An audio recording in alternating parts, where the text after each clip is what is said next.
اقبال کہتا ہے اپنا قلم اٹھاتا ہے اور وہ لکھتا ہے کہ یہ ایک سجدہ جسے تو گرا سمجھتا ہے، ہزار سجدوں سے دیتا ہے آدمی کو نجات۔ یا ڈکٹیٹر خود رہا یا ڈکٹیٹر کے پالتو غلام رہے ہیں، یہ ایک غلامی کی سیاست ہے۔ ایک گروپ روس کو سجدہ کرتا ہے، ایک چین کو کرتا ہے اور ایک امریکہ کو کرتا ہے۔ اگر نوبل پالیٹکس کسی بھی پولیٹیکل پارٹی میں ہوتی تو آج ہم اس کے ممبر ہوتے، کیونکہ وہ آشیرواد ہم نے نہیں حاصل کی، نہ ہم کرنا چاہتے ہیں۔ بھائی بن کے ضرور رہنا چاہتے ہیں لیکن انہیں باپ بنانا نہیں چاہتے، اور یہ کہیں گے کہ neither China is super power nor Russia is super power, neither America is super power nor Great Britain is super power, there is only one super power and that is اللہ سبحانہ و تعالیٰ۔ ان کے جو بچے تھے وہ بھی فیل ہو گئے، چاہے وہ آئی جی آئی کی صورت میں ہو، چاہے وہ نون کی صورت میں ہو، چاہے وہ پی ٹی آئی کی صورت میں ہو، چاہے وہ پیپلز پارٹی کی صورت میں ہو۔ جب ڈکٹیٹر نے جس کو لانچ کیا وہ سیٹ اپ فیل ہوا۔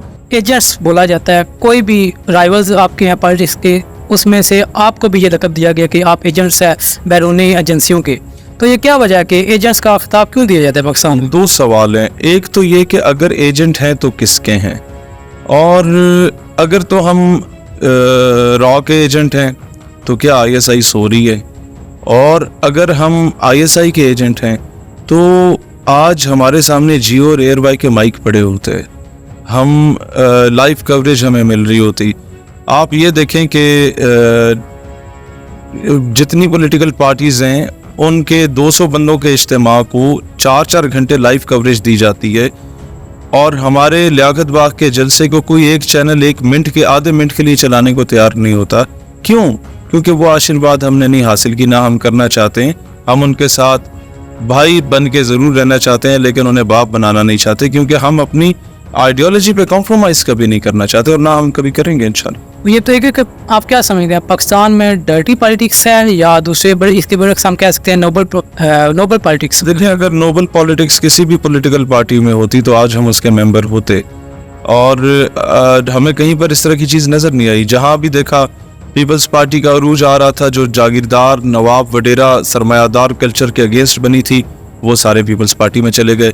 نون کا عروج ہے، سارے نون میں چلے گئے۔ خان کا عروج ہے، سارے پی ٹی آئی میں چلے گئے، تو ساروں کو ہائی چیک کر لیا انہوں نے۔ نظریے کی سیاست نہیں ہے، کہہ سکتے ہیں دھڑے کی سیاست ہے۔ دھڑے کی بھی نہیں، یہ ایک غلامی کی سیاست ہے۔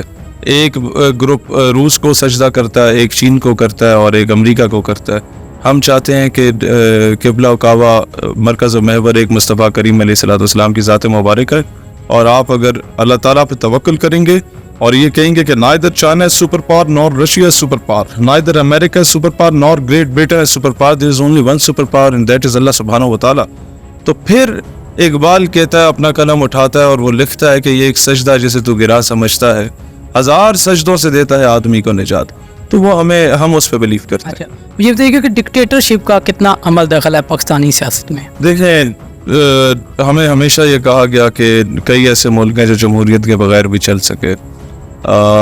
اگر اس بیس پہ ہوتا جہاں پہ ڈکٹیٹرشپ ہے اور وہ ملک ترقی کرتے ہیں، تو پاکستان کو سب سے زیادہ ترقی کرنی چاہیے کہ 75 سالوں سے یہاں تو جمہوریت رہی نہیں ہے، یا ڈکٹیٹر خود رہا یا ڈکٹیٹر کے پالتو غلام رہے ہیں، تو لہٰذا ڈکٹیٹرشپ میں یہ ملک نہیں چل سکتا، یہ جمہوری اقدار کے ساتھ ہی چلے گا، اور ڈکٹیٹرز نے اپنا آپ دکھا دیا ہمیں، وہ فیل ہو گئے، ان کے جو بچے تھے وہ بھی فیل ہو گئے، چاہے وہ آئی جی آئی کی صورت میں ہو، چاہے وہ نون کی صورت میں ہو، چاہے وہ پی ٹی آئی کی صورت میں ہو، چاہے وہ پیپلز پارٹی کی صورت میں ہو۔ جب ڈکٹیٹر نے جس کو لانچ کیا وہ سیٹ اپ فیل ہوا، کیونکہ وہ کسی کی ایما پہ آیا تھا۔ جب وہ عوام کی ایما پہ آئی تو کسی کی جرت نہیں ہوگی کسی ڈکٹیٹر کی یا انٹرنیشنل اسٹیبلشمنٹ کی کہ اس کی گورنمنٹ کو ڈیریل کر سکے۔